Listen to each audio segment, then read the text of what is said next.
So the events unfolding around us are making clearer than ever that we're living in the final part of the last days, undoubtedly the final part of the final part of the last days, shortly before the last day of the last days.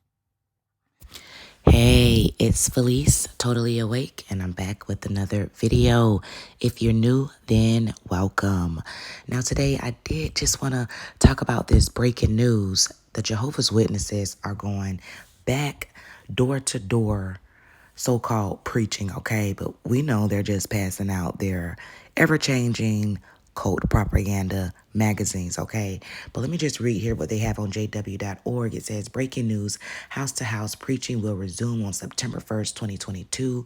The governing body is pleased to announce that the house-to-house preaching work of Jehovah's Witnesses will resume on September 1st, 2022. We pray for Jehovah's rich blessings to be with all of you. So we can see here that, they are returning back. And go ahead and expect them to be knocking on your door if you're not a Jehovah's Witness at all, never been affiliated.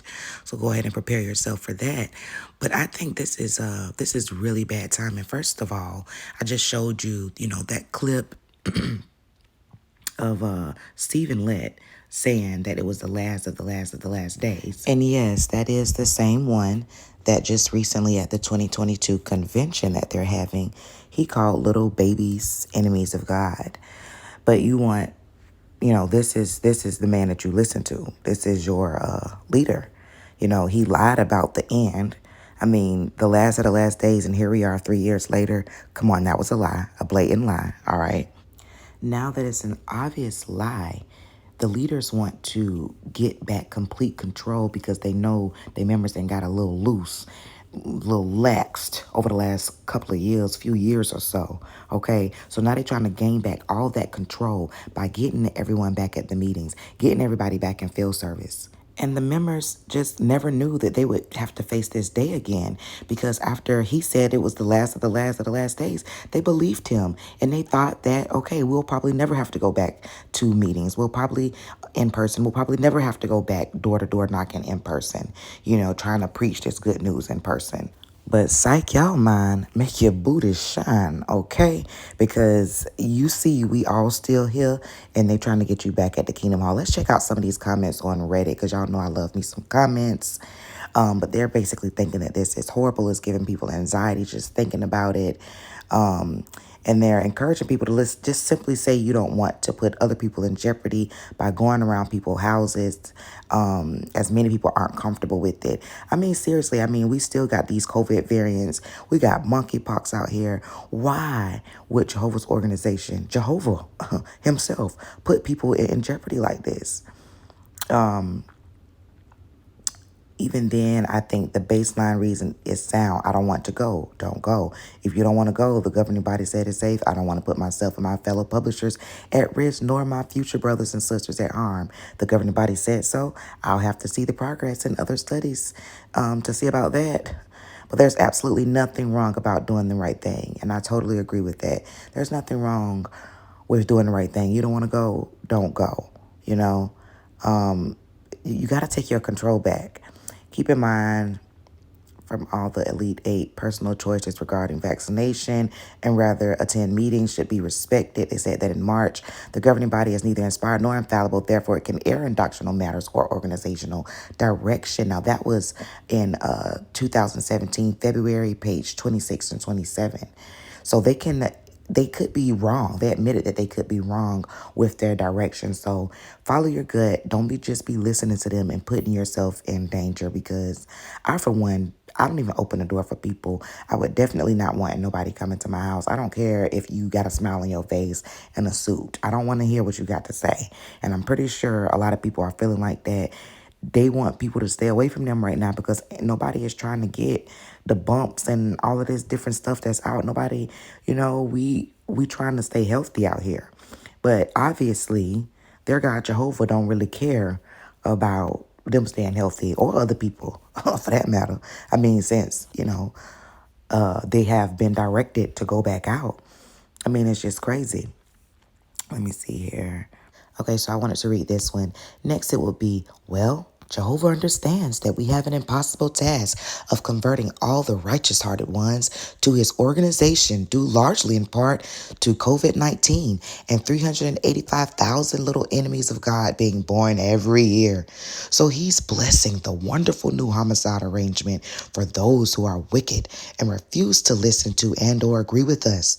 We know that you will trust Jehovah while purchasing your AK-47s very discreetly so you can start picking these wicked ones off one by one as the need is great.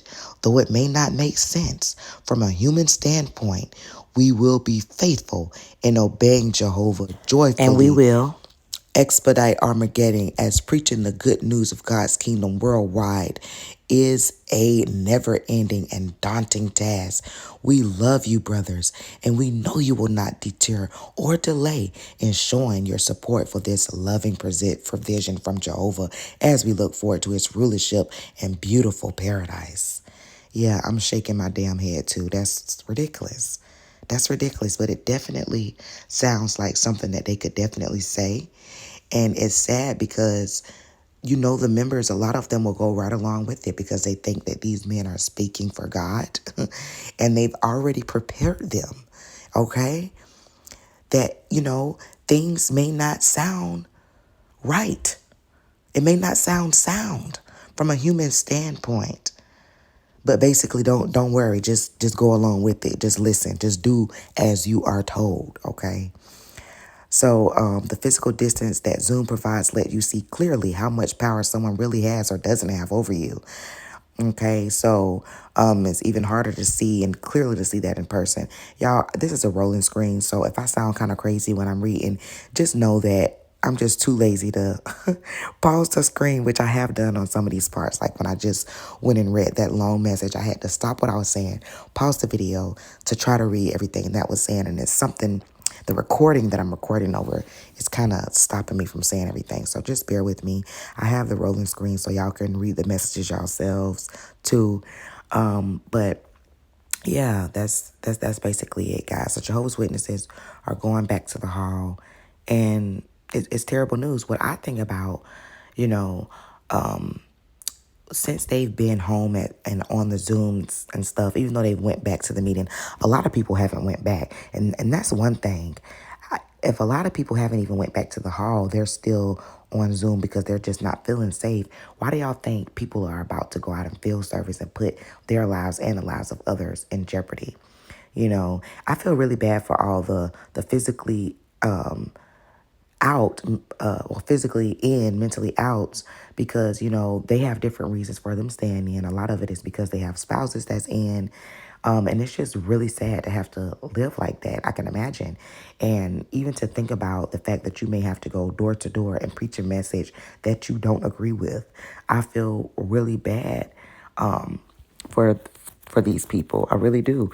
But thinking about the children, I think that when everybody was distancing and doing their meetings on Zoom, we didn't have to be so worried about the children that systematically, continuously, and repeatedly abused in this organization because of their two-witness rule. With people, getting back intertwined with each other, getting back in each other's faces, I'm concerned about that again. I'm concerned about the predators in their congregation, being around these children in person again. The families, not knowing that they have predators in the congregation because, if it wasn't proven that they were a predator because they didn't have a second witness to their last crime that they allegedly committed, and it wasn't reported to the police or anything because there was no second witness, nobody else in the congregation is warned that they may have an alleged criminal among them, So I feel my heart goes out to all of the children in this organization. It really does. That's pretty much all I have to say about this. It's horrible. They need to shut the whole organization down. It's a cult, guys. It's a lie. It's nonsense what they spew, and the fact that they want you to go around knocking on people's doors as many, as diseases as it is out here right now going around, it just really goes to show that they don't care. That's very unloving for the members and for the neighbors. And don't go. Don't go. Stand up for what's right, and just put an end to this, y'all. Put an end to this. It starts with the members. Y'all have to take back your control and say no. Like somebody said in the comments, no is a complete sentence. and I agree. That's so true. All right. So leave your comments down below and let me know what you think about this. Okay. And I'll be back with another video. Make sure to like the video, subscribe if you're not already. All right. It's Felice, totally awake.